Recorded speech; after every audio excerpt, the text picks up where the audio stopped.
What's going on, everyone? So, welcome to the latest live stream. This is, of course, our collective top 100 list where Sergey, Marv, and myself all came together for 4 live streams to come up with our top 100. We're going in alphabetical order. I believe this is our number 9, and we are doing Back to the Future today, which is a 1985 film. Ironically enough, it turns 40 this year, and if you have not seen it in theaters, you will have the opportunity to do so later on this month. Of course, let me introduce you the 2 other individuals. We have Marv, sober Yola, and then Sergey of SkynetGen. How are you both doing today? I'm doing well. Marv, you look like you're about to pass out as if you're watching How to Be Single. I'm fine.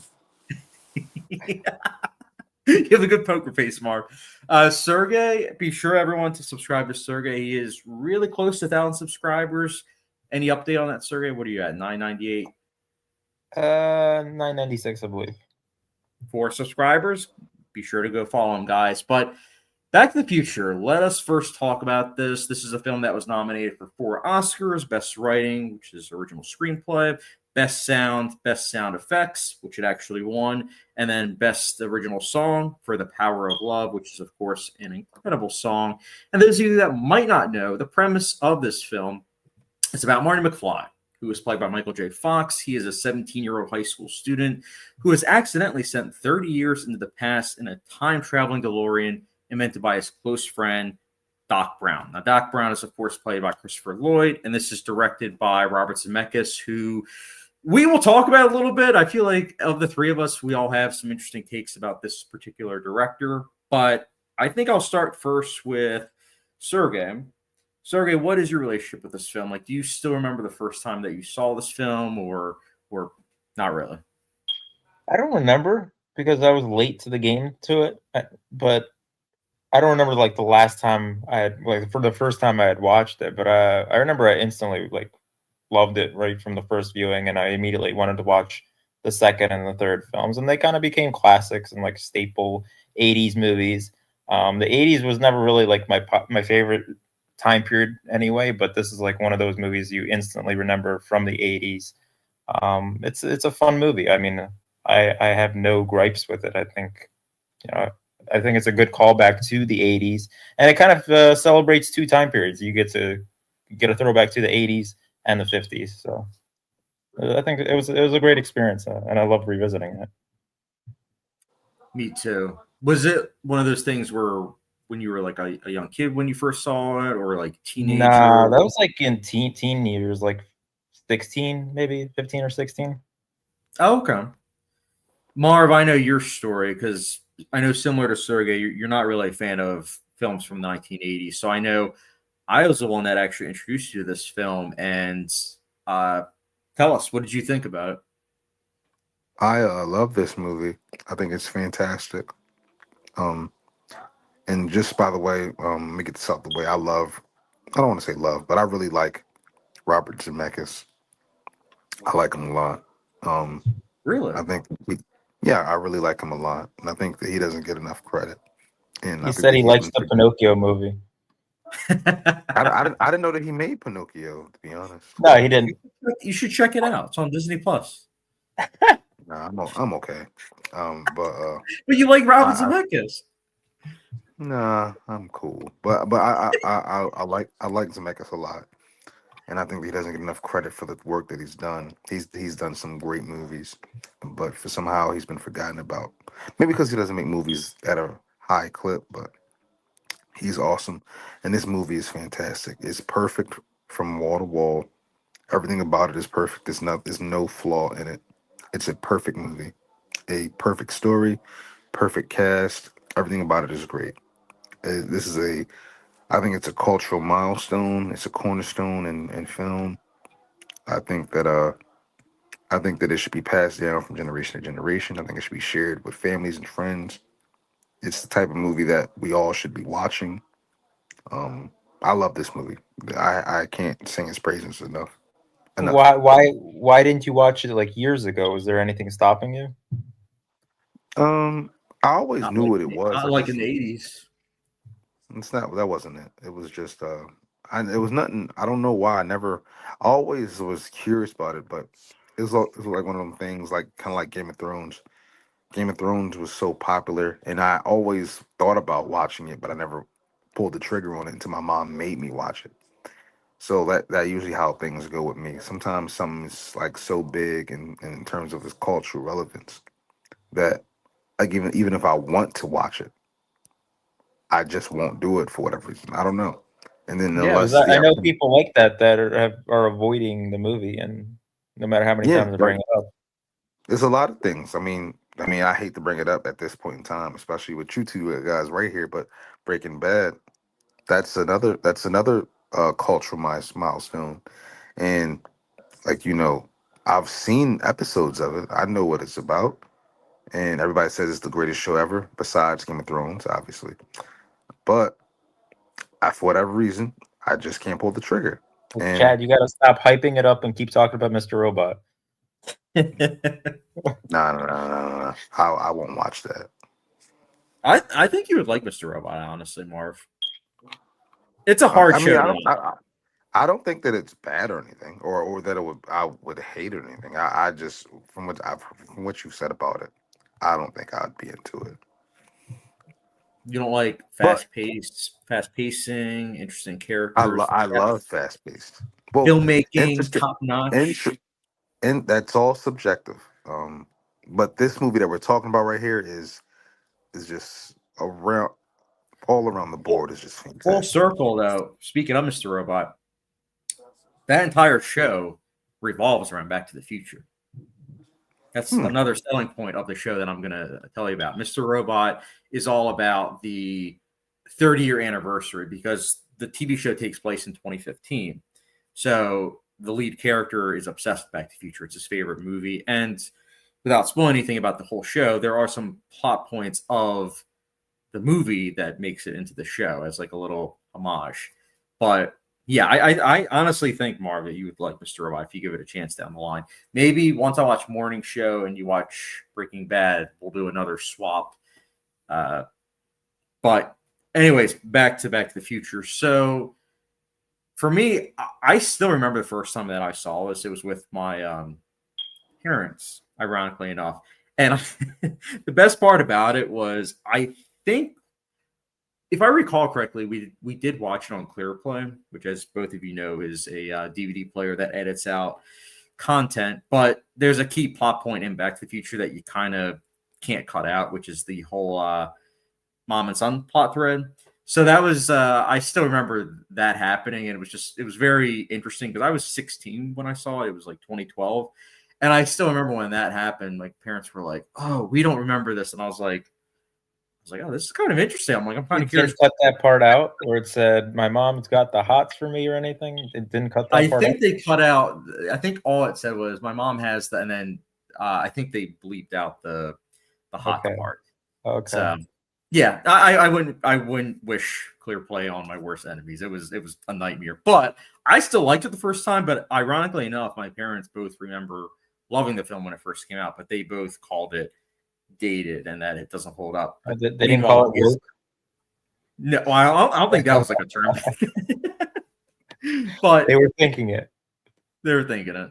No, but I still remember like immediately loving it, buying the DVD, and that's one of those films that I went from DVD to Blu-ray to now 4K, and it gets better with each viewing. I mean, I told Marv that this time around when I watched it with him, I finally gave it a 5 out of 5. I'm like, yeah, I really wouldn't change anything about it. I think it's a nice mix of the 50s and 80s, different filmmaking techniques like opticals, practical effects, and then also just a huge emphasis on score. Like Alan Silvestri, I think his later years, his later output haven't been quite as strong, but even though I'm not a big fan of Forrest Gump, Alan Silvestri's score for that film, it's really, really good. Back to the Future, though, I think might be his best score, and it's just so incredible. Even if you haven't seen the film, I think anyone that hears the score will immediately say, "Oh yeah, that's from that old film, Back to the Future." But it's great, and I think what's also nice is in terms of like the political spectrum, there are a lot of different readings for this film, and I feel like it's one of those films where everyone on the political spectrum can get behind it, even though it is a film that's very like kind of pro-boomer, but it's also a film that is, very progressive at the same point. And that's something that Robert Zemeckis kind of took cues from Spielberg, because I don't know if either of you knew this, but Zemeckis was a disciple of Spielberg. So if you I have a never. kind of a deja vu feeling of when you're watching Zemeckis films, where it's like, oh, some of these techniques seem as if I've seen it before, it's Yeah, because he learned from Spielberg, the I master. did for a second forget that it was Zemeckis. Oh, while watching Back to the Future, Yeah, I thought it was Spielberg for a second. because he takes a lot of cues from it, which honestly I don't think it's a bad thing because let's be honest, most directors take from other directors, just like certain composers take from other composers. It's one of those things where it's borrowing and remixing to your own ways. Which let's be honest, Zemeckis, I know Marv loves him. He's kind of a mixed bag for me. I know he's a mixed bag for you, Sergey, but I will say that I do appreciate how he does a bunch of different things. I mean, you watch the 2000s when he was doing this like hybrid of animation and live action, like that specific animation look, and everyone else was kind of staying away from that, but he was like, no, I'm going to keep doing this, and he was doing like a bunch of those type of movies, and then he did an adult film like Flight, and Flight is so different from something like Beowulf or Yeah. Christmas Carol. So I appreciate his variety, but in terms of his filmography, I think Back to the Future will probably always be my favorite. He definitely likes playing around with special effects and new technology. I don't think he's Yes. quite worked it out well. I didn't see that movie. Here, what is it? Hereafter or Here, the one with Robin Wright and Oh yeah, I saw that. yeah. It's like it's a wannabe a ghost story. It's pretty much if you haven't seen a ghost story and you want a film that's like faster paced, but still, how do I put this? I don't know how to put this, but here is very much so vibing from a ghost story. Just it's not as good, and the editing is very distracting. It's hard to put in the words without showing like visual cues, saying like this is why it's distracting, and they use the same transition every single time. But The Christmas positive. Carol movie was not bad. I thought it was pretty good. Oh, which one? A Christmas Carol. The Oh Jim yeah, Carrey. I enjoyed that. I mean, I haven't seen I it. know, like people were like, "Oh, this movie's too scary for children." I guess. That's why it's interesting. Yeah. Like the scene where his jaw is like, and he's like playing with. I'm like, yeah, that's creepy. I mean, that's Yeah. cool. But Zemeckis has always done that. He's always mixed horror and comedy in terms of his filmography. Like, what was that movie? What Lies Beneath has some comedic elements, but it is a horror film. I mean, even Back to the Future, that trilogy, there are a lot of comedic elements because it is a comedy, but there are a lot of dramatic and even some things that can kind of be pushed a little bit into horror at times. It's like Sam Raimi. Sam Raimi is a director that he's best known for his horror, but he does a pretty good job with comedy too, and sometimes he will mix the two. Um, but one thing I've been meaning to do with our top 100 that I should have mentioned this before, like when our first episode, but I haven't really talked about favorite scenes, like in terms of the movies that we watch. So I wanted to try to do with this episode, like favorite scene. Marv, I knew you. Oh no, Sergey started last time. Marv, what's your favorite scene in Back to the Future? But without spoiling anything, Oh yeah, if you uh, want to get a spoiler warning. uh, I don't know if I don't. I guess you have to put it up there for this section. Spoiler talk. I would say when George um knocks out, I don't know what, I forget his name. Biff. Bing? Biff. Yeah. Biff. When he Yeah. knocks out Biff and then he claps Marty's mom. That's awesome. It's a That's good the choice. that's a highlight of the movie. He lit them cheeks up, and I was proud of him. Sergey, is your favorite scene a spoiler or? I mean, no, not really. Oh. I guess him just time traveling and realizing where he's at. You know, I think that's always like cool to experience what he's experiencing.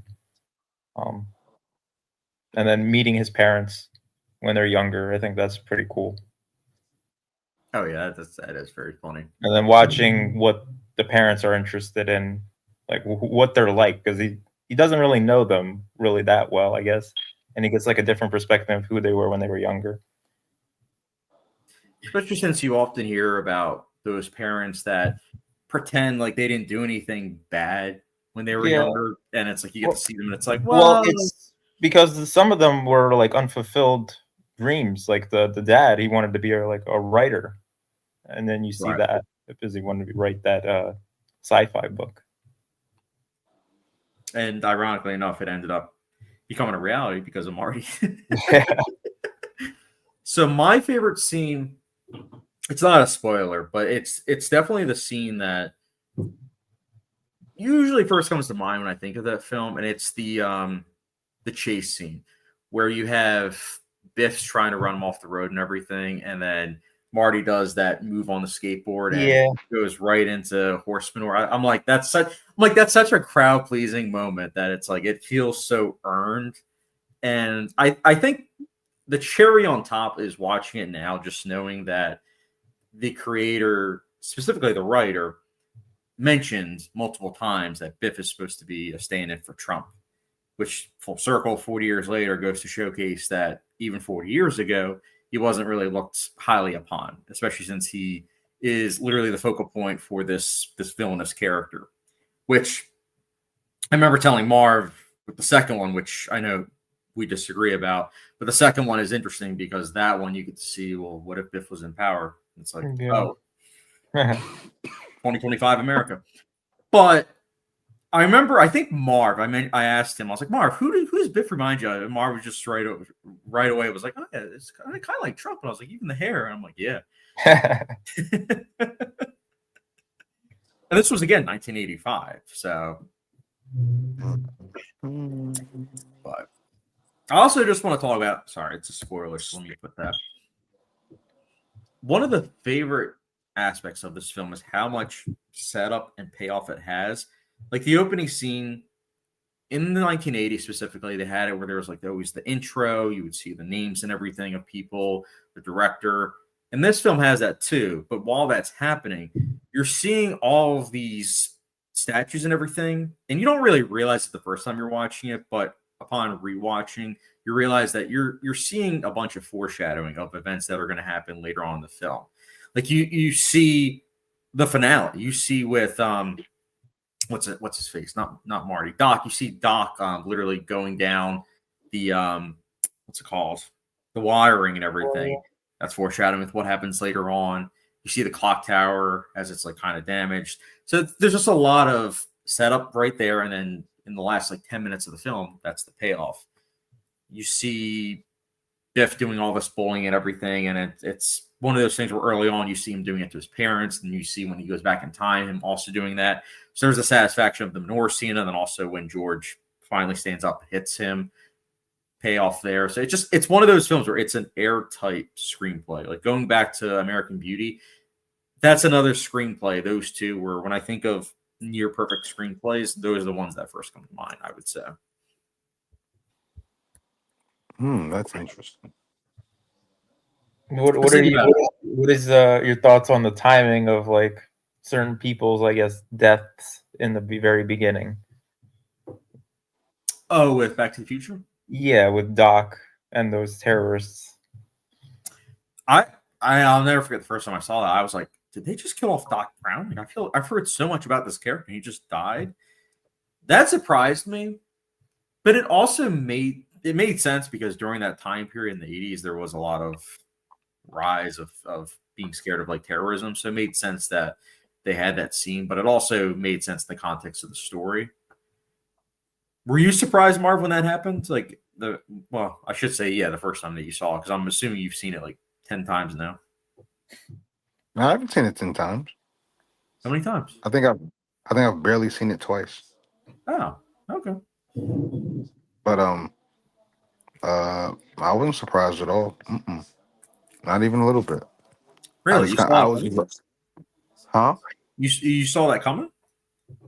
I didn't see it coming. I just wasn't surprised. I was just kind of like letting the movie unfold. I never seen it before. I knew it was a very beloved movie that was very popular. So I was just like, I don't know what to expect here. I'll just watch it.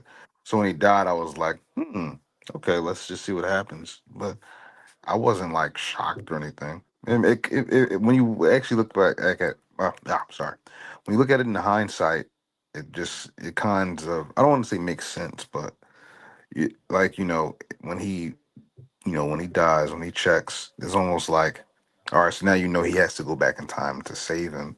So it's a good hook. What things did surprise you, or was there nothing? I don't think anything surprised me. I just kind of just loved the ride. I just appreciated the ride that it took me on. That's what I love with a good movie, because what you always want is a good story, and you just want to have characters that you can rock with, and you love Marty, and you think that it's awesome. You think he's awesome. And you see him, you see his parent. You love George. Um, uh, I really enjoyed just taking that ride with the characters. That's what it's always about for me, just story and character. And I think that this movie is one of those few movies that just nails it. Just nails story and character. It's concise. It's like fast paced. It's no dragging. No what's the word? It's just there's no wasted space. There's no wasted minutes. There's no what is it called, plotting. There's no plotting here. It's just you come on, as soon as you come on, you get the first shot, what you were talking about with the foreshadowing, and then you meet Marty, you see what he's about, you see him, you like him from the jump, you see Doc Brown, you're with those two. Then the thing happens, or we're in spoiler talk right now. So he dies. So then all right, he has to go back in time. He has to go fix that, and then you just go on the ride. Then the whole thing with his mom, Biff. It's just one of those movies. Like, I never knew any of those plot points. So for me to watch it, I was just like, it just unfolded for me in the way it would have unfolded for everybody who watched it in 1985. And I just really enjoyed the crap out of it. And I wish more movies were like this. I really do.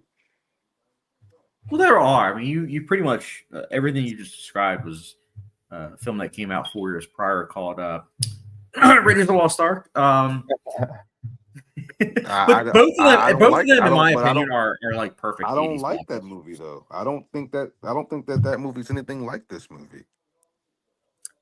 I would disagree. They're both You're throwbacks allowed to to. disagree, but I watched it with you. I didn't like it. I watched both Yeah, movies with you. that's fine that you didn't like it, but there are so many similarities between the two of them. If we're talking filmmaking, like in terms of fast, fast, fast, everything is fast, fast, fast. There's No, no, not a no, no, no. single Go, wasted go. second. Story and character. That Both of Story them, and does have character. story and character. both of Go them. ahead. Sorry. I mean, Marv, this isn't Say it even again, like Sergey. this I isn't said even that does have story and character, and it has comedic chops as well. yeah, and I don't also know. I don't. I don't know this what isn't movie you even like a watched. subjective thing; it's an objective thing. Marty McFly is very, very popular, but Indiana Jones is way more popular, and that's because of the character. It's because of just how great of a charismatic individual that he was, and there is a lot of depth to him. I mean, there's a lot of depth to Marty McFly as well. And I'm not trying to say like one is better than the other. I'm just saying that there are a lot of similarities. Like, for example, Back to the Future, we talked about what Sergey mentioned, how it's a film that it has the 80s cinematic filmmaking of that time, but it also is a callback to the 1950s. Raiders of the Lost Ark also has that high octane, fast paced nature of the 80s, but it also is a callback to the 1930s filmmaking. Um, Zemeckis and Spielberg, when they were making both, they were at the height of their power, so they had carte blanche to basically have a lot of things in a PG film that if they came out today would be PG-13. They also have characters that are you learn a lot through them through their actions. That's where the character development comes from. They're both adventure films. They both rely also on action. They have incredible set pieces. Both have scores that to this day, as soon as you hear the theme, it's like, oh yeah, Indiana Jones. Oh, Back to the Future. So I only mention that because they're two Mine. of the most Mind influential. you, I didn't say Indiana Jones isn't awesome. He is awesome. I don't think Raiders is awesome. I like Indiana Thinks Jones. Crystal the Kingdom Skull It's is. Kingdom of Crystal Skull. You're right. I like that movie. I don't care what you Oh, guys say.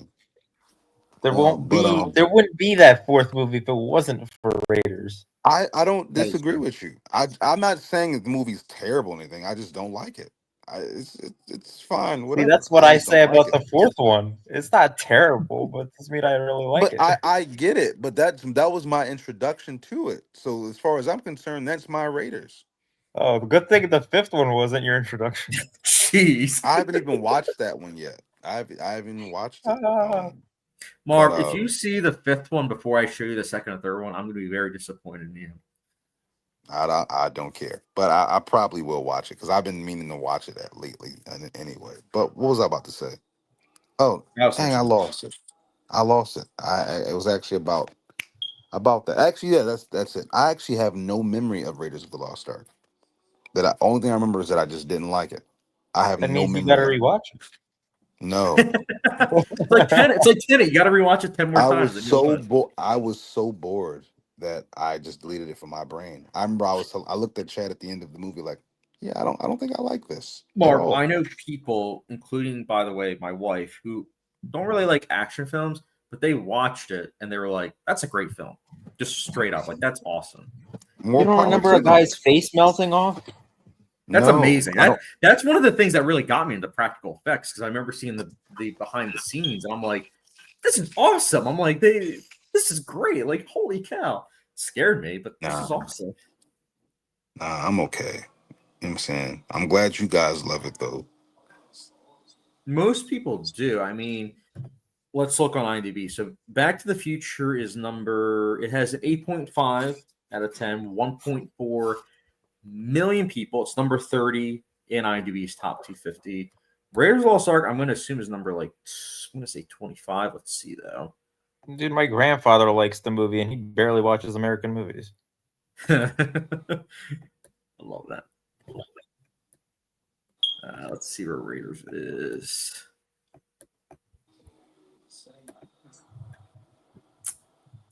Okay, so that is kind of a surprise. So Raiders of the Lost Ark, it is number 59. It has 8.4.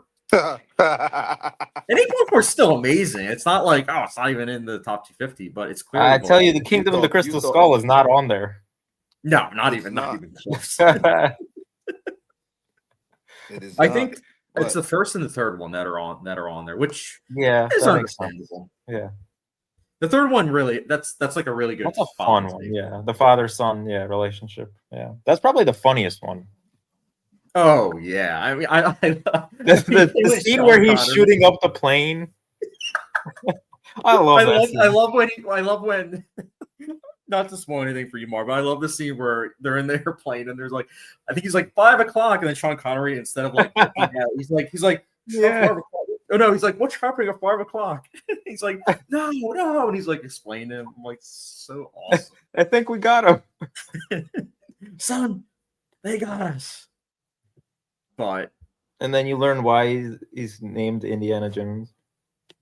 yeah, there's a lot of heartfelt moments in that third one. And we were talking, I know you and I, about the second one earlier.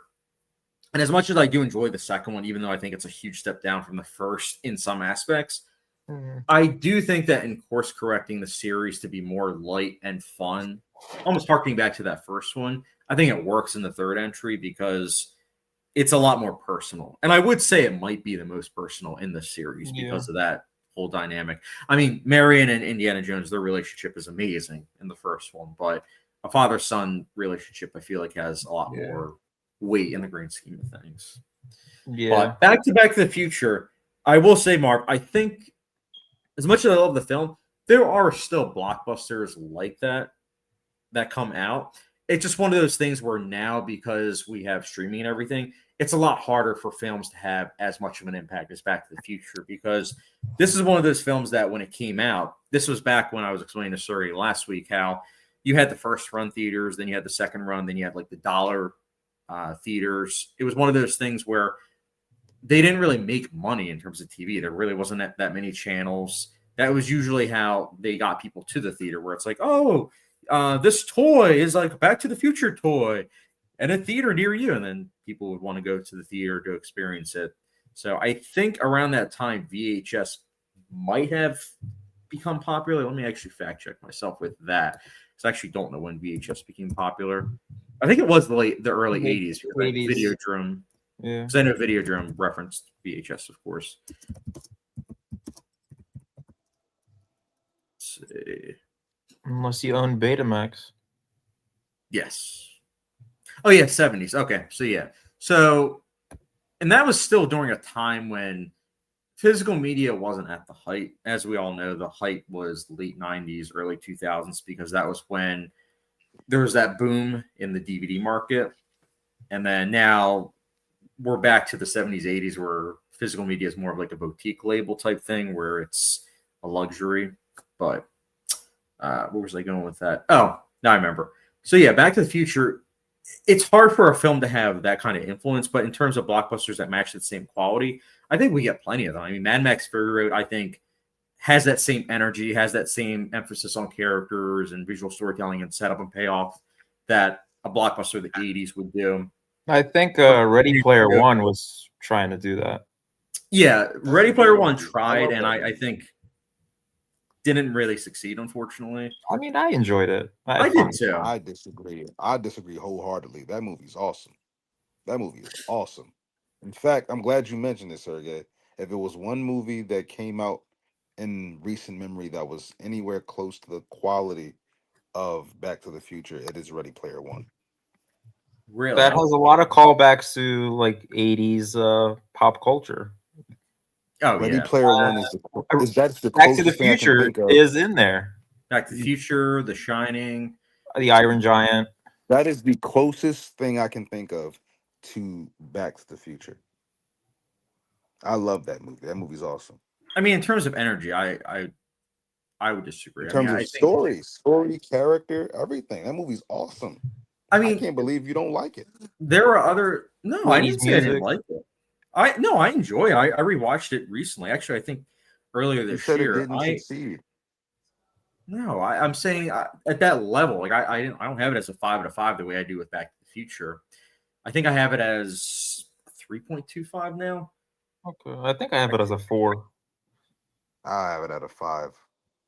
It was When a I film first that saw it, yeah, I almost had it as a 5. Yeah, it went But from I a saw 4. it. I saw it in 3D, so that was really, an I saw it elevating in experience. IMAX. 3D is the from way to go with that. IMAX. It went from a 4.5 to a 4 to a 3.25. Wow. That is insane. Happens. I still enjoy it, but in terms of Spielberg films from the 2000s, I very much so prefer like Catch Me If You Can, Minority Report, stuff like that. I still enjoy Ready Player One, but So you What would are watch West Side Story over Ready Player One? in a heartbeat. I own West Side Story. No, that Can you would do me a not be favor? me. Get off the live stream, please. Marv, you haven't even seen West know, Side right? Story. I don't need to. This is ridiculous. What are you talking about? No, I do like What are West you Side Story. talking about? That's a film I've come around.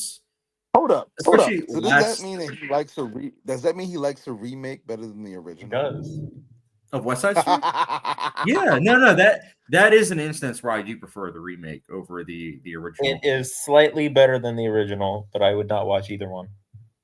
Now, in terms of filmmaking, which is at the end of the day what I care about most, the filmmaking in West Side Story is much better than Ready Player One. Ready Player One, if you watch it, especially since I watched it on Blu-ray from the library, the visual effects are very, very, very apparent. It reminds me almost of It's virtual reality, though. well, that's fine. That Those part- aren't that part- those aren't the scenes necessarily that I'm critiquing. It's more so the blending between the two, because those scenes they shot digitally. The real life scenes are the ones that are shot on film. Those I think look much better, but the virtual reality ones, the way people feel about Tron Legacy is how I kind of felt watching Ready Player One, where some of the visual effects have aged well. Other times it just feels like an 80s porno that you're watching, where it's just like every single reference possible, and it can be overwhelming, which can be fine. But when I was watching, I was just like, eh.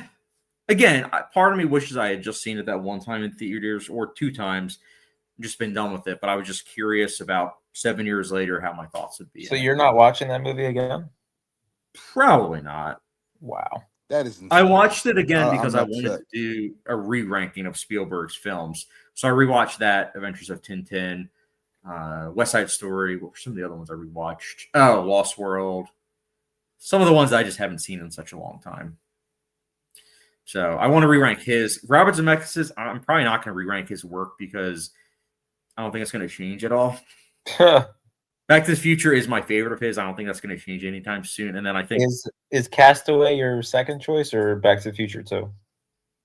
I believe it's Back to the Future too. Okay. Mine is Beowulf. Oof. Beowulf, really? Talk about special effects in that movie. That's terrible. That movie's awesome. That movie was a childhood classic. I don't know, man. When I saw that, even as a teenager, I just Yeah. That We- came I out don't like know. Maybe, 300 maybe I'll rewatch it because that was around the same time I watched Henry V, and Shakespearean monologues just wasn't really my thing. So Beowulf talking about he was going to kill everyone, talking about We that for watched like that an movie hour. all through high school. We used to watch that in English class. Like we watched it in English class. We read the poem. I think it's a poem. We talked about it a lot. That was a big movie back then. I feel like we used to watch it every weekend with my dad. I love that movie. That movie's awesome. Awesome. I have no complaints about it. It's fantastic. In fact, now that I'm thinking about it, I actually might watch it. I think it's on Paramount Plus. It's that Yeah, good. actually, It's such a great story with great mythology, great characters. And if you ever watch the making of, man, that movie's awesome. I love it. They had a dress it's on Paramount rehearsal. Plus. Yeah, I have to watch it. I have it on DVD, but I don't. It's like buried with like 500 others, so I can't. I'm not gonna look for it. Plus, I feel like that's one that you should upgrade on like Blu-ray. I feel like that probably is a good looking Blu-ray. I'm almost certain it is. I'm certain it is. That movie's awesome, awesome. I'm upset with you. I don't even want you to speak. What did I do? You're just talking tomfoolery, and I can't deal with it anymore. Which tomfoolery? Where is my I like coffee? that. You I not like liking that. every movie. I don't hate Beowulf. It's just when I saw it twice. You hate it The because first- it has monologues. Get off the phone. No, it wasn't even just that. It was just that for what that movie's trying to tell, it did not need to be 2 hours long. That in my eyes, you even said it. It's based on what? A poem. A poem is like what? A page long, maybe 2 pages. It is the quickest 2 hours you will ever. I don't know, bro. Before, like, what was I, 13 when I watched it? Even 13-year-old Chad, like, I think it took me like 3 viewings. What are you talking about? I You would fall. I remember falling asleep like in the first 30 minutes. It's like, all right, let me try it You'll again. stay awake for 3 hours of 2001. Help me, Lord. You What is happening absolutely. here? And 2001: A Space Odyssey, never fell asleep to that one. Beowulf, 3 times. And each time I remember starting it earlier and earlier. Before it was like afternoon, I'm like, oh yeah, I'll watch it. And then I was just like, oh my goodness, this is just oh my goodness. The how it should have ended of Beowulf is pretty funny. He's like going on a monologue. I need us like, to switch. Can we switch the topic, please? I'm going to we get a will switch migraine. it to Back to the Future. Switching We will go gears. back. What is happening on this phone, bro? Maybe I'll give it. I mean, I've only seen it technically once. Maybe I'll give it a second chance. I do want to rewatch Polar Express. I do want to rewatch. So he's Christmas talking out of context. Oh my Lord, bro. No, not at that. I'm what? just saying it's been 16 years. 16 years? But I'm saying that's So a film you- that you would think that 13-year-old Chad probably would have dug. Yeah, same. I haven't seen the movie in 20 years. That movie's awesome. It would do a lot. Maybe we'll do a live stream of that sometime. Or I guess not 20 years. No. Whenever it came out, in 2007 or something like that. Yeah. Let's see. I think it was. Yeah, it's holy cow. November 16th, 2007. Oh, you saw it opening Years. weekend, I'm guessing. No, I saw it on DVD. Wow, we got a couple comments. Joe is in the chat. He says Mr. Robot is hands down the best. Would agree with that. And then Bootzilla is also in the chat. He says, hello, fellas. Bootzilla and Joe, have either of you seen Back to the Future? If so, what are your thoughts? And which is your favorite in the trilogy? I think it's safe to say, I mean, I don't want to talk for all of us, but I think all three of us agree the first one's the best. Yeah, they start dipping in quality with each one. I've never seen the third one. The second one I don't like at all. Yeah, Third you did. one at that point is just very familiar. You know exactly where it's going, but it's fun. Well, that was funny from like Marv. it I didn't see the ending coming with the third one, but I didn't like the ending of the third one. Even the second time, I wasn't a big fan of what they chose to do. Your favorite scene in the first Back to the Future is constantly repeated in every movie. I felt like the second one did a really good job though of remixing certain elements but giving it a different flavor. But I remember I told Marv like ahead of time. I was like, Marv, it's a different flavor. It's darker, and I remember like 10 minutes in, Marv was like, "Yeah, I'm not really digging this." I was like, "That's why I warned you that it's very different from the first one." The third one, though, I will say there was one funny thing about like where he's looking at his tombstone, and it's like killed over a matter of $5. Oh, by the way, Brazil says, of course, I've seen Back to the Future. I said it was a masterpiece last week. You probably don't remember me saying that. LOL. What do I remember? And yes, the first is the best, followed by the third and then the second. Really? Okay, so Marv might like the third one then. I just when I think of films that I have to show Marv, Back to the Future 3 is kind of like on the back burner. Because I still need to show him The Big Lebowski, The Fugitive. But it's one of those things where because they're in our top 100, I'm like, okay, I should probably just wait until as we get closer to having to, talk about those movies. Which, by the way, I also kind of feel bad because, Sergey, when you were asking earlier about, The Big Lebowski, that's in our top 100, right? And I was like, I believe so. And I checked and I was like, wait a minute. I'm in the B section. I'm not seeing it. And I was like, oh, wait. The way Microsoft Word is and on Letterboxd, they don't take into consideration. So we're going to go through A to Z, and then it's going to be like, not A to Z. It's going to go from T, and then it's going to be like The Big Lebowski. You're chopping off the I would think. I mean, in retrospect, I should have done that, but at this point, I feel like it's kind of too late. Actually, maybe it's not. Let me actually quickly check those. Because if so, I could probably try to fix that. Let me see real quick. Collective top 100. Sorry, guys. Let me just quickly check.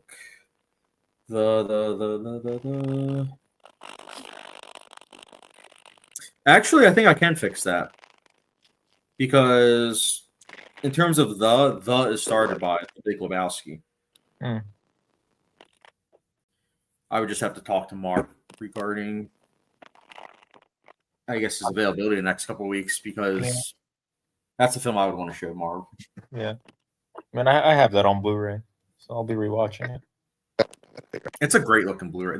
That's one of my go-to examples. That film when people say, "Oh, comedies don't have to look good," and I'm like, "Yeah, but look at The Big Lebowski. I mean, even just the opening scene when you see the credits roll and you see the bowling ball and it's like that shot and it's like Roger Deakins, man, one of the best."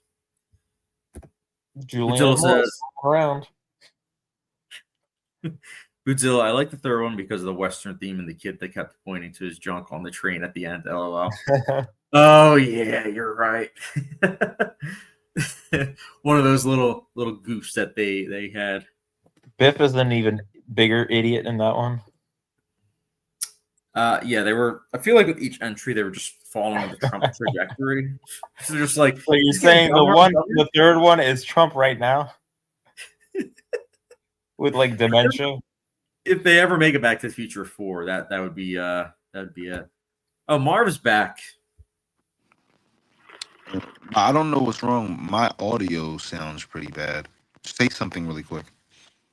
Cowboys are the best. I heard you.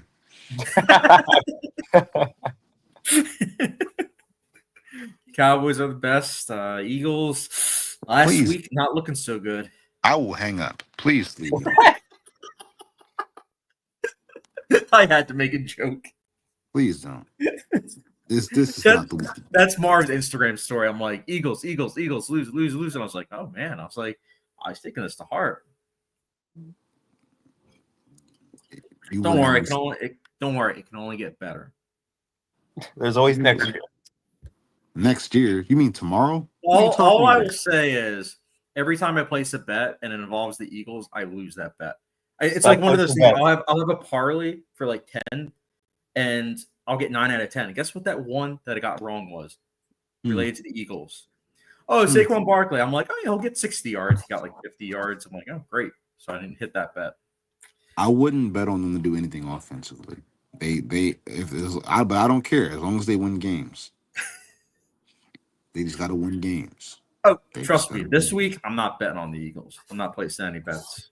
I wouldn't bet on them for the rest of the year. No more betting on the Eagles. They're losing me money. I mean, it's not that much. It's like $1 or $2, but still, it's like It's an unconventional offense. They run the ball. They'll pass the ball when they want to. It's inconsistent because they pass it based on the game and the situation. You're right. The Eagles, they're the MCU of football. I'm gonna get that on a shirt.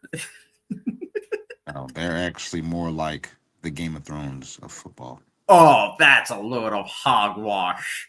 That's hogwash. I mean, I don't know what you call. I mean, we are the champions. I don't know what you're talking about.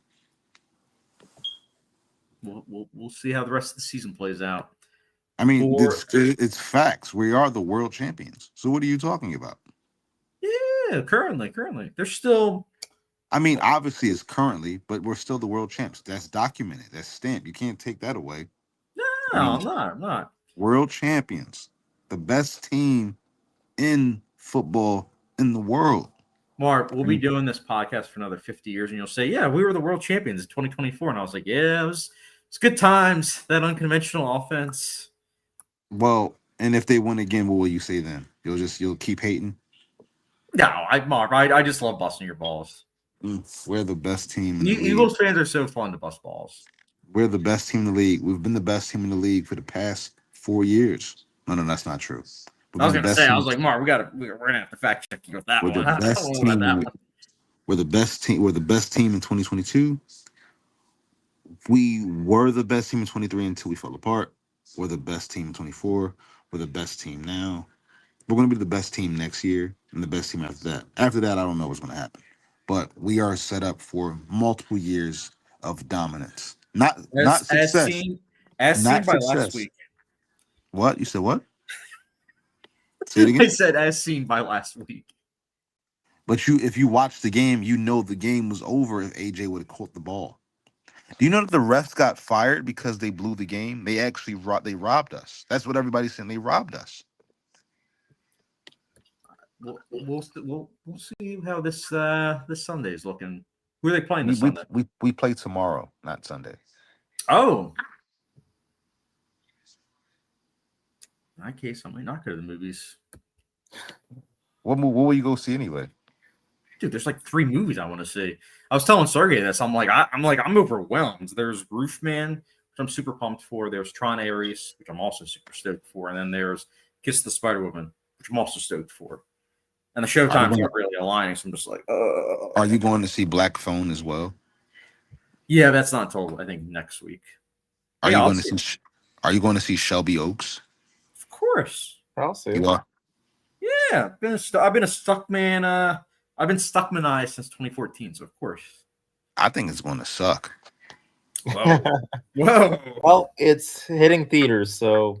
But I'll say this: I'm not saying that lightly. Like I think I love Chris Stuckman more than both of you combined, if you even love him at all. I just told you I've been Stuckmanized since 2014. Means I that was probably one of the first YouTubers I watched for movie reviews. Well, I can promise you, if you guys love him, I love him twice as much as YouTube combined. I've always loved Chris Stuckman. I even supported him through the critique gate when he wouldn't dare critique movies anymore, and you guys turned on him. Well, not you, Sergey. You didn't turn on him, but Chad, you just no. I critiqued him, but I still watch his videos. But I'm not critiquing him because nothing to critique. I've been telling you for years. I understood what he was talking about. Sergey, let me holler at you real quick. Listen, right? The problem is that Chris Stuckman about 7 years ago. I remember when it happened. A lot of people who watch him do too.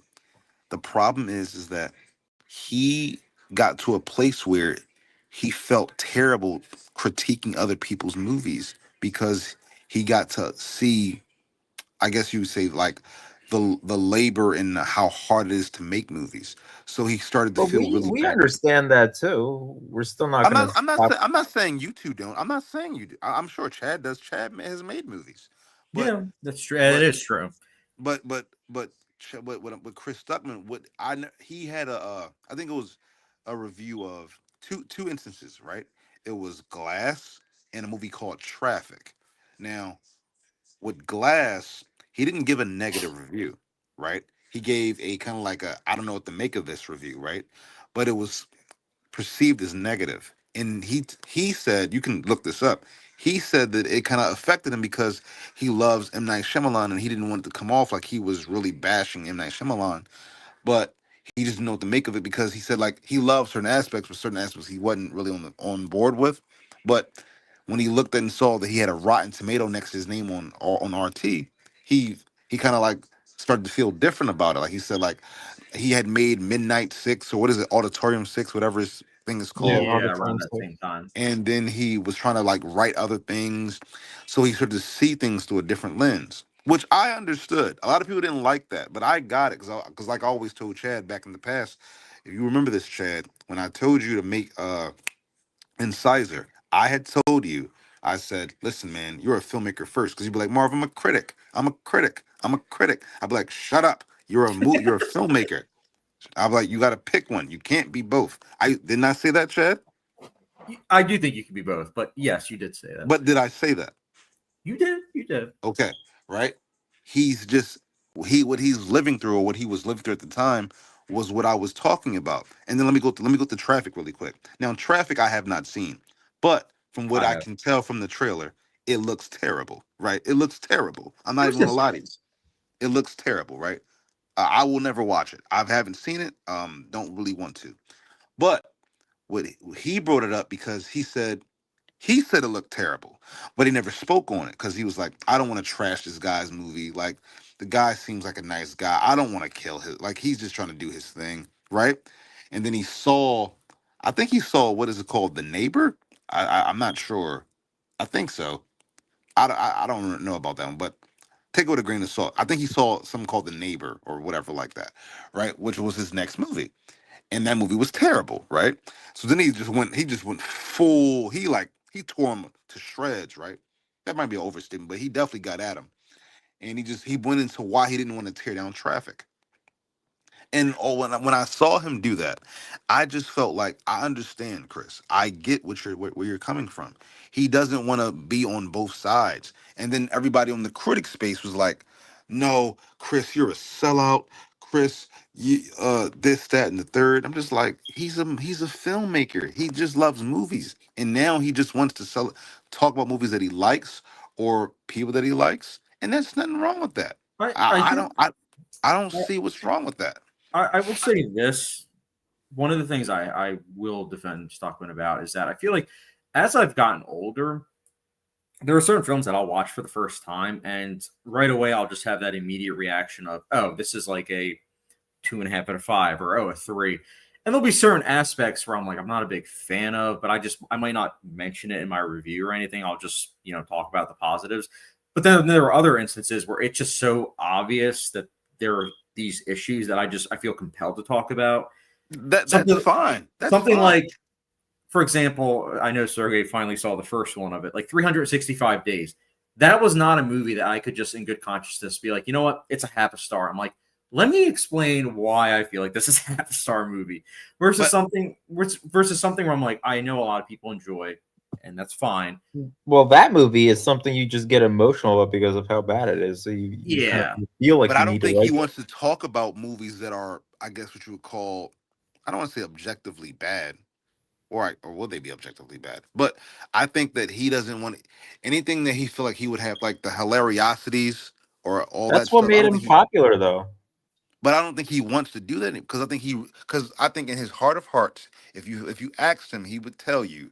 I think he's even said this. He He wants to be enjoyed a doing those. filmmaker. You He said what? enjoyed Say it doing again. it. He He enjoyed did. making those reviews. Marv, I'll give you an example.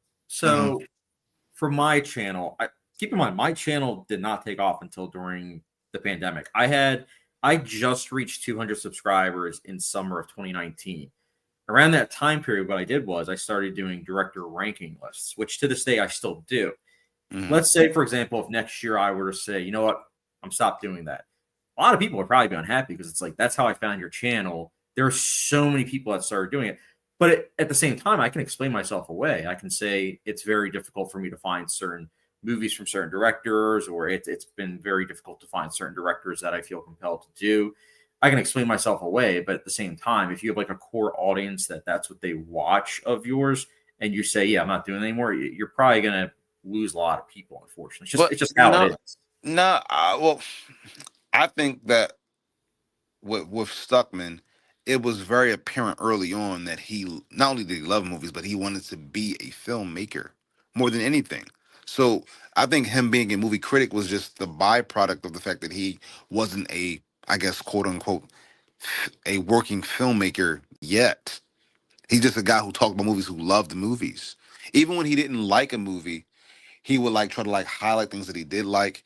The movies that he shredded were outside of the hilariosities. He shredded the 50 Shades movies, as you guys know. Ha! Right?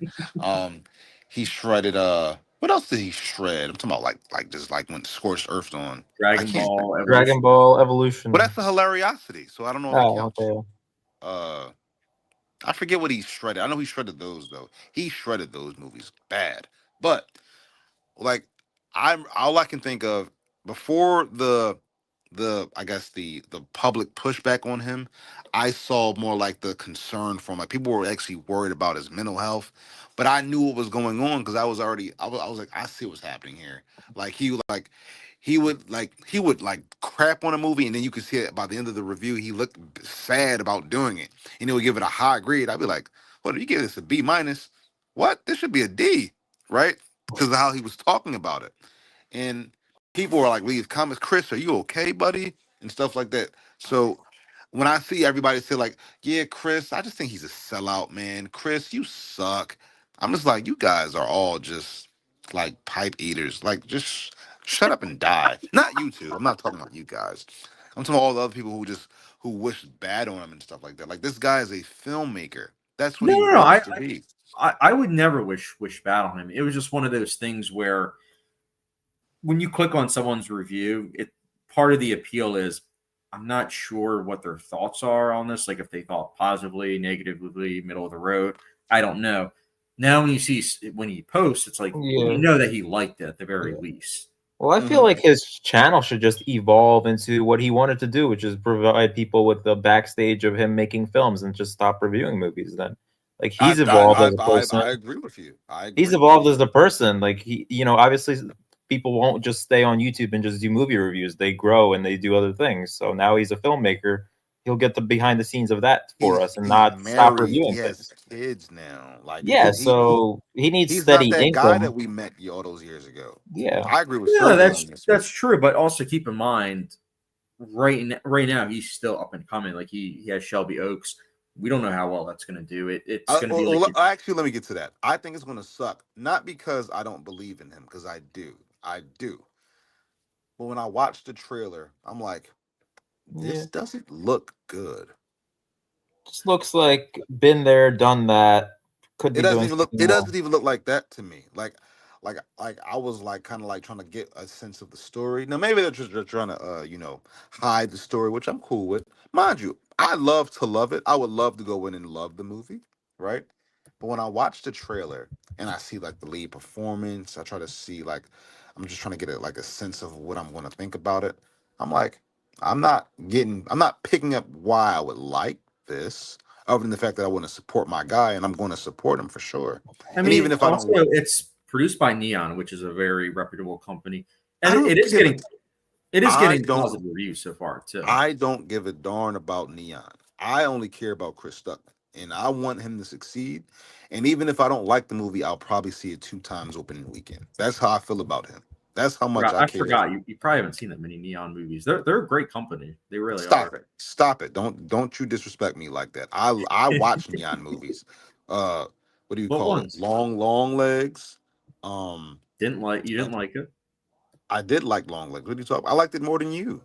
You gave it a 2.5 out of 5. Yeah. Let's see. Triangle of Sadness. Marv, have you seen that? Nah, I mean, I didn't like that either. That much. How to Blow Up a Pipeline. That was pretty good. Anatomy of a Fall. Solid. Have Assassination Nation, one of my favorite movies of all time. Hello. 8 years ago. I mean, yeah, 7 years ago. 7 years ago. We what got else? one. So there's something you might like it. That is actually two movies so far. They've done a lot of other things. Chad's What favorite else? movie, Infinity Pool.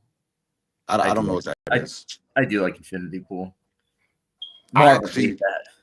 I actually thought about, like Chad working with Neon. I know who Neon is. Don't play with me like that, Chad. it's just all hitting you now. Didn't they do Splitsville? I think they did actually. They did. Yeah, I like them. Neon to me is what IFC Films used to be. I like IFC as well. Yeah. Going back around to Stuckman, I'm excited for it. I'm glad that he is doing it. I personally think he can do both. I'm under the belief that you can be a critic and a filmmaker. You cannot. I think you can. I mean, Stuckman's I think that doing it. he's living proof that you can't. I feel like he can leave that behind him and just focus on the filmmaking. The problem is he has 2 kids and a wife, so it's like YouTube is his. Well, it's a source of income, platform. Yeah. That's his way of making money. I mean, even the videos he's done 10, 11 years ago, he's still making money off. Oh, yeah. Off of them. Yeah. I mean, that's the other thing too. If you look up his videos, the ones that he's kind of looked past, like his analysis ones, which I understand why he doesn't do those anymore as much because it is a lot. It's very time consuming. But his hilariosity, those are also like some of his big ones. His Halloween series probably gets a lot of views too. 100%, especially since it's like a mix of movies that people might not have seen just yet and ones that people have. Yeah, so the older movies that he will review, those will get views. This newer movies, maybe he should stop reviewing new movies. Yeah, I think so. I mean, that's one of the reasons why I stopped doing I feel like the letter grades, so that way he can be choosy with what he reviews.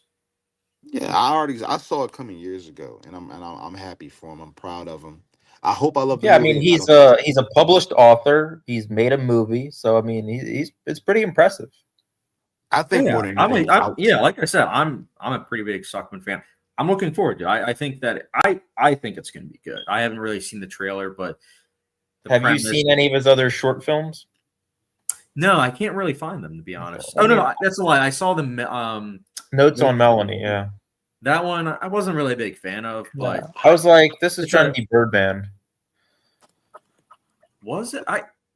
For me, it just seemed. It seemed like one of those shorts that I wanted to like, but as it progressed, I was just like, I don't really remember much about it. I just remember he made a lot of references in the dialogue to other movies. I was curious at checking out Auditorium 6, but I couldn't find it anywhere. I can't find it either. I've heard it's decent though. By the way, we have a bunch of comments. We have, let's see. Godzilla says Michael J. Fox had a couple movies with goofs in it, Back to the Future 3 and Teen Wolf, when the girl in the stands has her fly open accidentally. That's funny. Marv, have you seen Teen Wolf? I've seen it. Oh, you've seen it, Sergey? It's a fun movie. I'll never watch it again, I don't think. It's silly, but it's fun. Godzilla also says, what about the Phillies? Is tonight it for them? Are they playing? It's over. I'm actually about. What's the? I'm about to check the score right now. Dad, put on the Phillies. Godzilla also says best team in 2022 and 23. I think the Chiefs might have something to say about that. I was gonna say, Phillies should be playing now. Dad? Oh, my dad said they're losing bad. Oh, they're not bad. They're losing. I mean, are we surprised? I'm not. No, I've been saying it. I say it every year. I'm like, they're going to look good in the regular season. Playoffs come, they're going to fold like a chair, like a lawn chair. I'm done I for the love how playoffs. Silver Linings Playbook came out in 2012, and even back then they were talking about how the Philadelphia teams always choke, and I'm like, I'm so glad that even back then Not they. the world champion Eagles, not this team right here. This team right here. This team wins Super Bowls. Other Sergey, teams win Super Bowls too. They choke up too. Every year is different. Sergey, when are you watching Silver Linings Playbook? I have not watched it. No, I'm saying when do you think you'll watch it? I don't know. Bradley Cooper. I don't know. It's not been on my radar. Oh, I think you would. Sergey, I mean not Sergey. Marv, do you think you would like it? I've seen that movie. I love that movie. No, I'm saying, do you think Sergey will like it? I know you've seen it. You're an Eagles fan. Of course you've seen it. Oh, I don't know. I really can't gauge what Sergey likes and doesn't like because sometimes he loves movies like Back to the Future, but then And he then also sometimes there'll be the Halloween moments. well. I was going to go a little bit further. Something that really is like a thorn in my side. You actually like Cap 4, so I Ah, don't. I don't Chad know. somewhat liked it too. Yeah, I I didn't don't. mind it. I didn't mind it. I don't know what's wrong with Chad either. He's not in the clear. I don't know what's wrong with either one of you. I really don't. Like you can't make an argument of why the movie is good or why you even liked it. You I can't. can't. I was You interested in the can't. story before the third act happened. I also never I said. don't believe you. I don't believe anything you just said out of your mouth. I do not Let me believe also anything you be just said. clear. I never said Captain America 4 was good. I said it was middle of the road and that I It's found it like. not. That movie is literally terrible. It's not. Film is subjective. We know this. This movie is objectively terrible. It's not even a movie. It's like a slop podge of different scenes that different units shot on different days throughout the writer's strikes. That's what it is. And you can literally look at it and watch it and be like, this is just a series of moving images that are That is That's incoherent. film. movies. No, no. Here's what I just said. Don't play me. Don't do not play me like that. It's a series of moving images that are incoherent. It's not coherent at all. Even you just said you liked it before the third act. I don't know how that's possible, but whatever. The third act is a CGI mess that we didn't The need. whole But movie is a mess. Which is like most First of all, Marvel you can movies. tell that Anthony Mackie's not doing any of the action in the movie at all. You can I tell didn't the notice action that. scenes are done poorly. Their second unit is garbage. This Oh, sounds a oh lot like God! Thunderbolts. I know. I was Thunderbolts is just thinking fantastic. that. Thunderbolts has good action scenes. What are you talking about? What I are you don't talking about? remember any of it. I do. What are you? Oh, you two, you two. Chad, you like Cap 4. You gave it a 3.25, didn't you? No, Right? I did. Oh my Oh, goodness, I did that not was even give me. it That's probably that. me. Sergey, I think I gave it a 2.75. Yeah, that seems like more I your up didn't. your alley. I didn't give it a 3.25. I just spit up in my mouth. That's how disgusted I am. Oh Lord. Marv, you want me to give it a half a star for you? No, I don't even want to rate it. Please don't even submit that you watched it. Yeah, I gave it. I gave gave it a it a two and a nice half. I gave it a 3-star 2. rating. That 3 is the stars. same rating you gave the best man. You are an imbecile, Oh, and I here hate we you. go again. The best man is well written, well casted, well directed. Oh, In typical, we'll use a sports analogy. In typical Eagles fashion, they fumbled the ball the 1 yard line. if I had a chainsaw, I would use it to put on your forehead, and I would press the on button and go straight down. Pause. What's better, Cap 4 or Superman? Oh God. I think Superman, but I know Marv's gonna have a midlife crisis over this. Yeah, Yeah, I don't know, I'll man. probably. Let me see. I I hate got both of Cap those 4 movies. ahead No, of. you know what? I'll say Superman by default because it's actually a put together movie. Cap 4 actually is not. That's not my opinion. That's an actual fact. It's not. It's really a slab pat. It's a uh uh. It's a smorgasbord of I different like images that were shot Smorgasbord. by different. See, Okay, yeah, I was never gonna mind. say I use smorgasbord a little bit differently. When I say that in my reviews, I'm like, it's a positive thing. Like, oh, it's a Yeah, I would smorgasbord. think it's a I'm positive. going to tattoo you guys. I'm going to tattoo on your foreheads. psychopaths. Best man is better than Captain America 4. It It's weird to really think that is. too. I'm disgusted. Disgusted. I'm not disgusted at you, Sergey, because you haven't seen The Best Man. No. Chad, you should know better, and I'm very disappointed in you. I Okay. mean it too. Okay. If this will solve anything, I think Best Man is better than Captain America 4 by a hair. Is that better? No, it is. It's actually disrespectful. I'm Oh disrespected when my. you say that. Fine. Sergey, Well, you're in the dark because you've never seen this movie that we're talking about. But I'm Best telling man. you, if you watch it, I'm not saying you like it. But if you watch this and think that this movie isn't better than Cap 4, you're just as crazy as this man. Oh okay. Lord. Captain America 4 at least sets up those themes, and then by the end does have And it payoff. executes all of them poorly. What are we talking about here? And at You, least you follows say through you with love them. filmmaking. This had the worst filmmaking in the whole MCU. Whoa!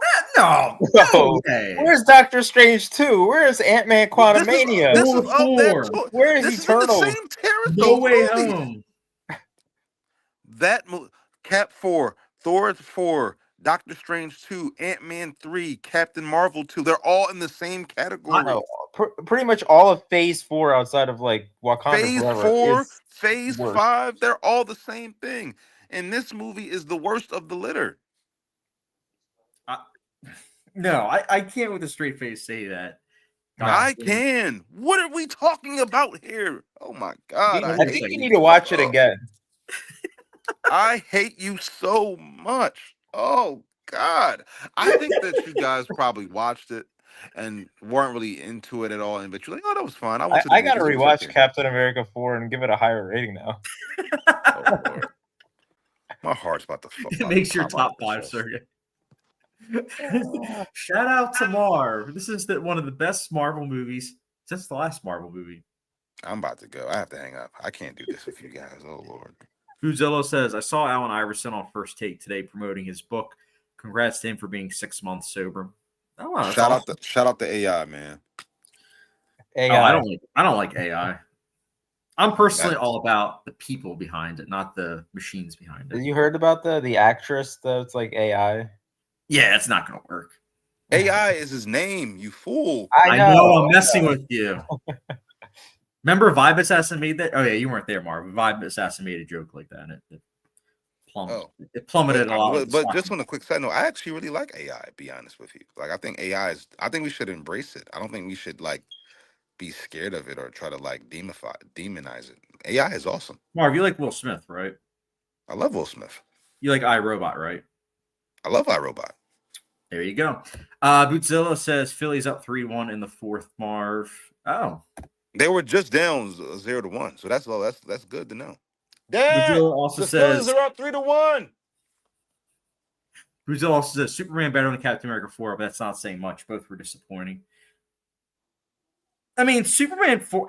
I mean, not Superman 4. Gosh, I don't want to think about that one.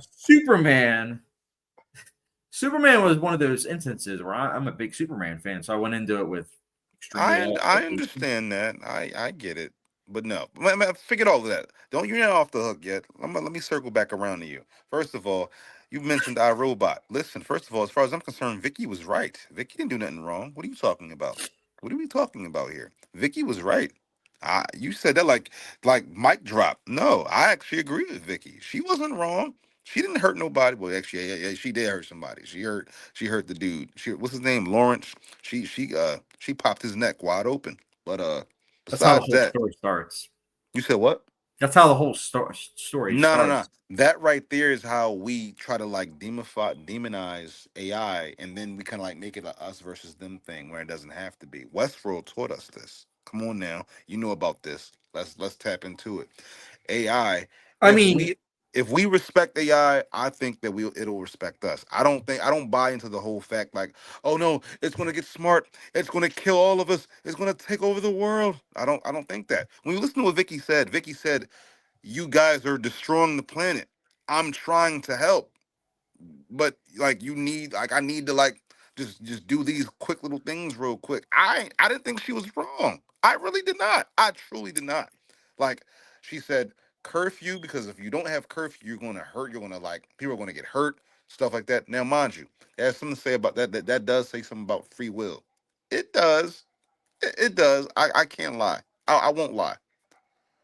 But all right, if we take that part out, I think she got a point. You can't dismiss it out of hand. That's all I'm saying. You've seen Jurassic Park, right, Marv? I love Jurassic Park. So I'm probably going to butcher this line, but Jeff Goldblum says something along the lines of, Just because we can don't mean that we should. Something there like we that. go. Nah. And that's not to say, and look, the genie's out of the bottle. So it's one of those things where, yeah, it's going to be AI is not dinosaurs. A dinosaur will eat you. AI cannot eat you. Well, you've seen Westworld, you've seen iRobot. It's like if you get to a certain point. In Westworld, the AI, the hosts are the protagonists. They're not. They want to be free. We are the protagonists. And in order for them to be free, they'll do whatever it takes to be free. But if we weren't, I think of almost like Ex Machina. You said say it again. Oh, Ex Machina. Yeah, that's a great. You know, if you would have mentioned Ex Machina first, you would have had me, right? I forgot if you had said something or not. You would have had me because I can't say nothing about that. That's a demon. She's worse than Tiana Taylor. But no. But you didn't mention it until now, so I don't care. I'm not gonna let you use it. Oh my goodness. But no. But well, circling back around to Back to the Future. Well, go ahead. One of the things that I love about Back to the Future is all of the meticulous nature of the craft. The people were using their hands and everything to make everything. You can tell they're actually making the sets and everything. If this was made 40 years later now, there would be a lot of green screen effects. Not to slight green screen, there'd be a lot of green screen effects. Maybe 10, 15 years from now, if we're relying so heavily on AI, it would be very, very clean looking. It would be trying to make everything look perfect, but in doing so, it would look very. Hey, remember, we can only film in America. So now that's just for 3 more years.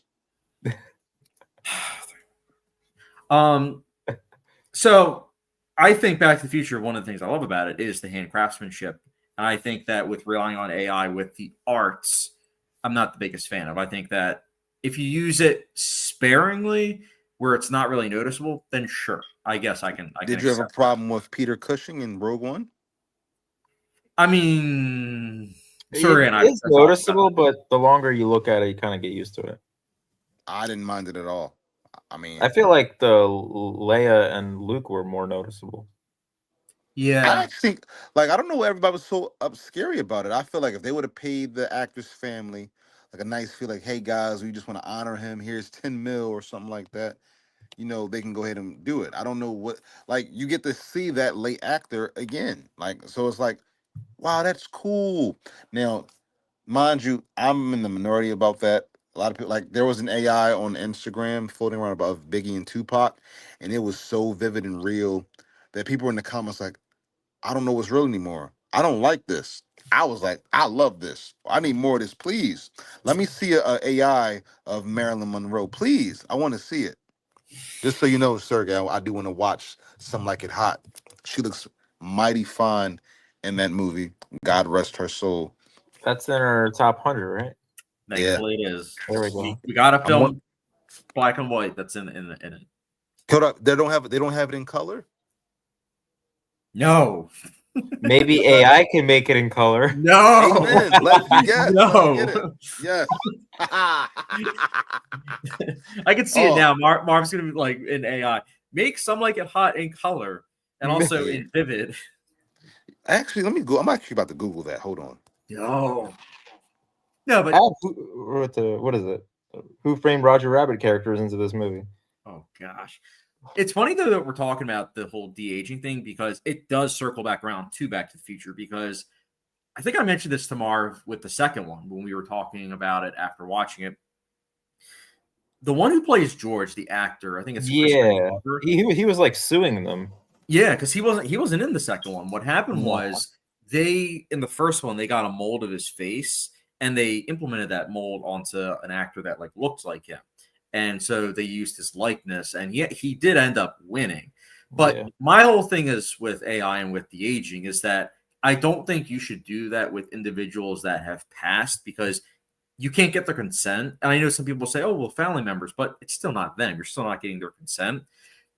Now, you can make the argument, well, that's one of the reasons why they're having it now, where you can sign contracts to have your likeness be out there for consumption. But it's still one of those things where it's kind of off-putting. Like when we saw Alien, not Covenant, Romulus, I was taken aback when I saw Ian Holm. I was like, no. I immediately was like, I was taken out of it. Like that was where I was like, not as into this movie. It took me out immediately. Well, I think that Because he's passed away, or because the effects aren't that good. Passed away, effects weren't as good. Up until that point, I thought the effects were actually pretty good. And I thought they did a good job of harkening back. But the way that was lit and everything, it was like there was like an emphasis on his face and everything. And so it made it all the more distracting because of that, at least for me. Now, I have heard that they've tried to touch it up in terms of the physical media release, but I don't own it. So I don't know if it's any better, but it's definitely one of those things where there's always going to be that conversation. Although I feel like in 15, 20 years from now, I feel like it's going to be normalized. But it's one reason why I at least say my piece now, so it's known. But Bootzilla also says, speaking of AI, what do you all think about that movie? I always liked the first half, but second half was a big letdown. Yeah, I remember being interested in the story, and then it kind of just like, I don't know, ran out of steam. I just lost interest in the movie. This is for iRobot, right? No, this is for AI, artificial intelligence, the Spielberg film. Oh, I love that movie. I actually liked it even more the second time. I didn't know you saw that, Sergey. I did. It was a while ago. I do need to rewatch it. It's funny because the first half is the half that people think Spielberg was like really a part of, and then the second half was the first half people think Kubrick was a part of, and then the second half was Spielberg, but it's actually the opposite, because that was going to be Kubrick's next film after Eyes Wide Shut, but he passed away. So there are elements of both of them, but I liked it. That's another one of those films where I'm looking forward to hearing about it coming out in 4K, which I think it will at this point, because they announced Catch Me If You Can and Minority Report, and that came out around that same time. And I think that would definitely be a film that would benefit from Dolby Vision. Also, Bootzilla says the better example of AI for Will Smith movie would be Gemini Man, right? Oof, that was disappointing. Marv and I saw it together, actually. I heard it was a great 4K. I did hear that. I wasn't a big fan of the frame rate. I felt like it was even more off-putting than the Hobbit series. I mean, the first Hobbit, I should say. But it's just, I don't know. The writing I thought wasn't that good, and just visually, it's a very bad movie that is very fun to watch. I get that. Godzilla, in a way, I guess the aging, would be a better description. Yeah, the aging that's been something that's been around for 20 years, ever since I think it was the third X-Men, when they de-aged Patrick Stewart and Ian McKellen. That was okay. I just remember, I've only seen the movie once, but I remember as a teenager saying, why do they look weird? I didn't really know why, but all these years later, I'm like, oh. I always thought that in Revenge of the Sith, why does this action sequence look weird? But that was special effects then. Also, Bootzilla says, I saw the AI stuff about Robin Williams. His daughter's really upset about it. See, the Irishman de-aging, I did not like that. I like that one.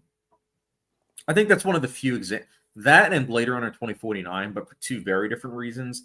I think 2049 can get away with it because it's, without spoiling that film, it's intentionally off-putting. Irishman, I think everything about it, I think, works for me, except for one thing. It's not spoiling anything, but the one scene where Robert De Niro is kicking the guy. Yeah, he looks like an old man. Yeah, I'm like, oh, no. Man, this guy has never done a sit-up. I'm all about wide-angle shots But in that case, I would have done a mid shot. I would not have done a wide angle shot in that case because it's like Get a stunt double to do the kicks for him. Yeah, I mean, to be fair, I think he was in that scene supposed to be in his 50s, but I mean, his joints weren't even like moving. It was just like you can tell he's 80. But by the way, in terms of ratings for Back to the Future, I think all of us gave it a 5 out of 5, right? Yep. This is 100 out of 100. Oh, 100 out of 100. Hmm? All right, let's go. Well, yeah, A plus, A triple plus. Are either of you going to be seeing it in theaters, do you think? Probably not. I'm gonna try to see it in theaters. If not, I'll just rewatch it on 4K. I probably will not be seeing it in theaters. No. All right, that's fair. I mean, it's coming out around Halloween, so I get it. I will be saying Scream. No. I'm gonna do that. It's gonna be awesome. Yeah, that's cool that they're showing horror movies, like ones from a long time ago, so that way new. Oh snap, dudes! Wicked just went on sale. Tickets for Wicked. Oh yeah, that was like 14 hours ago. Yeah, dude, this is awesome. I didn't know you liked the first one. I love Wicked. Oh. Let me see if there's any tickets. This is a double feature too. Ooh. You can also, Marv, you have Amazon Prime, right? No. Oh, okay, never mind. If you have Amazon Prime, you can actually see it on November 17th, 4 or 5 days early. They got Rocky 4 playing in theaters.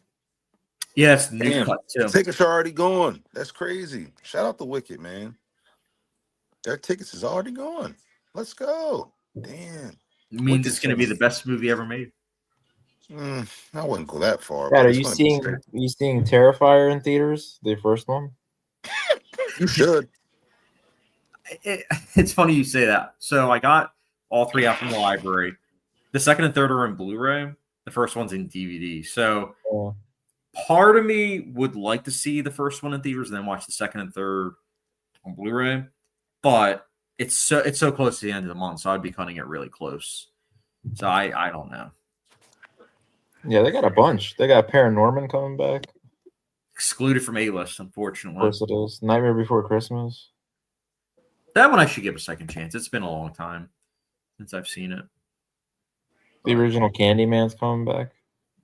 Yeah, I like the original Candyman. I mean, I like the remake. I like the newer one a little more, but yeah. Me too. I mean, the reimagining is what I think a reimagining should be. It stands out from the first, but it's also a really good companion piece, I think. Godzilla says, I think MCU has done pretty well with the aging Samuel and Captain Marvel for its consistent integration. Kurt Russell in Guardians of the Galaxy Volume 2, Michael Douglas in Ant-Man, Robert Downey Jr. in Civil War. I would say of these, the one I will 100% give you is Samuel L. Jackson and Captain Marvel. I do think that was pretty seamless. Yeah, that was pretty good. The other ones,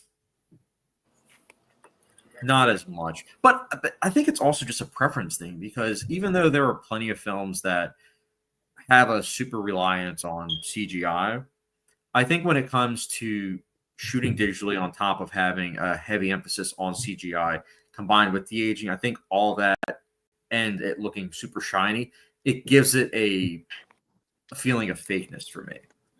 Yeah. I mean, Robert Downey Jr. I thought was really noticeable in Civil War. Yes. It kind of reminded me of the first Captain America movie. With like Chris Evans. Yeah, with his body being way too small, I think, for his head, or was it the other way around? That one, I mean, to be fair, it's been a long time since I've seen the first Captain America, but that one, that was done like through old school. Like they actually had like an actor that was like really, really small, and then they got Chris Evans' head and then they shrunk it so that way it would like match the body. I thought it was good, but I haven't seen it in 12 plus years, so I just remember that. But I don't know, maybe now I would feel differently. But I do agree with you, Robert Downey Jr. in Civil War. I think that was before I really knew a lot about the aging, so it was one of those things. Plus, we know what he looks like when he was younger. Especially you've seen the movie Weird Science, so you know what he looks like at that like a younger age. Yes. Yeah, he was funny in Weird Science. I mean, they do a good job of choosing the right pictures for what they looked like, but again, you can only do so much before it's one of those things where you're not seeing something that is real. Which again, I guess kind of goes into you have to sometimes suspend disbelief, but I think when it comes to that, it can sometimes be, I don't know, noticeable as opposed to choosing like an actor that is 20, 30 years younger, or even just using that actor and putting on like a wig. That's how they used to do it. They would put on like a wig on someone. It's like, oh, it's from 15 years ago. And, you buy it because of the performance. The Smashing Machine, how did they use, they use effects or AI or anything to change his face, to Dwayne The Rock Johnson? Pretty sure it was prosthetics, at least from what I noticed. I was actually listening to the director today, him talking about that movie, and I'm very curious to see what his brother's going to do with Mario Supreme, because the Smashing Machine is so detail oriented with that time period and with his interest in that. Mario Supreme, I think, is going to be more like Uncut Gems, from what I understand. So, super excited for that. All right, I feel guys. bad for The Rock. Oh, Bootzilla says The Social Network with the Winklevoss twins is a great example using the body double facial replacement like Evans in Captain America. 100%. It's actually an amazing example of visual effects. That entire film, because pretty much every single shot has VFX in it, but it's so seamless. It was years before I realized that there was a lot of visual effects done in that film, but even when they're outside and they're like breathing, it's like, I'm pretty sure that it wasn't even cold out, so they added in post the CGI air when he's breathing. Or I'm trying to think of some other examples in that film. Winklevoss twins, which they're in a lot. Huh. I'll have to rewatch the film now. But yeah, that's a great example. You guys excited next week to talk about Batman Begins? Yes, sir. I am. Me too.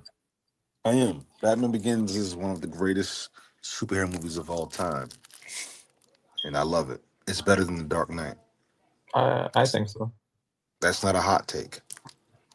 Well, no, I know. I'm one against two with that. Well, I think well, I'll rewatch them both actually. Because I haven't watched either in a while. I mean, I've watched their clips on YouTube because they're like, I mean, you could watch not the whole movie, but a lot of their signature scenes on YouTube, and I've seen those a lot. But I'll watch them in their entirety probably not back to back, but I'll watch them both. And I'll watch all three of them. I've only logged Batman Begins on Letterboxd. I'm not going to watch Rises at all. I've seen it too many times. I've seen it too many times, and I actually watched those clips probably the most. Like I watched Bane and Batman's fights. I've been watching those for like 15, well, not 15, but like 10 years. Like I watch them all the time. I just recently watched the Batman vs. Bane fight. Why would you watch the clips and not the whole movie? They're on my feeds. When I see them, like, oh, let me watch that. I love it. I love that fight. I love both those fights. I love every time Bane speaks. I love I used to memorize his dialogue, like the scene when they're in the prison. I know the whole scene by heart. He wakes up. He tells Batman, he was like, he said, is this torture? He said, yes, it's torture, but not of your body, of your soul. Since what did he say? Hold on. He's like, where are we? We're home. Ever since I was here alone, You gotta hear your Bane impression when you say. I was gonna say, I gotta hear this. I don't feel like it. I'm drunk. Oh, come on, Marv. I was born in the dark. Take a shot. I want to see this. No, I'm okay. I'm too drunk. Come on. I'm too drunk. I don't care. I'm too It'd drunk. be even better. But that's what I'm saying. This is the best time to do it when you're drunk. I'm sorry, buddy. I don't have the energy to do it. Like, I don't know if you can tell, but I'm barely keeping my eyes open. No, I know. I'm trying to keep them open. Actually, the light is actually hurting them. Hold on. I can't even turn the The brightness down. darkness. Ah, there we go. That's better. But yeah, Next it's week, hard for me. I want to hear your Bane impersonation. I could do that for you next Ah, week. But we used to have a fun. We used to love doing our Bane impressions in college. That was fun. We used to do because we saw Dark Knight Rises like 3 times back then. That's a I great think I movie, saw it man. 4 times in theaters. Wow. I Back loved it. then we called it a masterpiece. I would not call it a masterpiece today. I still love it though. There's no denying that. I love that movie. Do I love it? I don't think I love it. I don't think I love it. Like I'll back put it then, to you. I'll put it to you this way. I was thinking about it at first when I was like, "Oh yeah, next week we'll be talking about Batman Begins because that's next." I'm like, "Yeah, I think I'll just watch Batman Begins," and I was like, I kind of want to rewatch Dark Knight Rises, even though I watched it earlier this year because I'm just like, I love those movies. I Do you love them. I don't. remember Joffrey is in there? Yeah, he's in the first one. Yeah. Oh man, I just feel as though like with Dark Knight Rises is that it's kind of like with Avatar in a sense. Like, oh sorry, like Avatar when it came out, you know, I loved it, and it seemed like a lot of people loved it. But it also felt like a lot of people, even though a lot of people loved it, a lot of people were talking about like how goofy it was and how like they were pointing out mistakes that nobody else was seeing. And I was like, what are you guys talking about? But now when I watch Avatar, the first one, I'm like, oh dang, they were right. It's kind of like that with Dark Knight Rises, because like now when I remember I was in college, my I don't know what you would call him. I guess he was a counselor. He had took his wife to go see a movie, debate about it. He was like, Marv, that movie sucked. The writing was terrible, blah, blah, blah, blah, blah, right? Because him and I guess his co-counselor, they were English majors. So when they saw the movie, they were like shredding it. And I was like, what? This movie's great. Da, da, da, da, da. I watched it like a long time after that, right? And when I watched it, I was like, oh, I think they had a point. Mind you, I still like the movie. I'm not gonna trash it at all. well we can. Well, Mark, we'll have an entire live stream to talk about it. I mean, we can talk about all three like next time.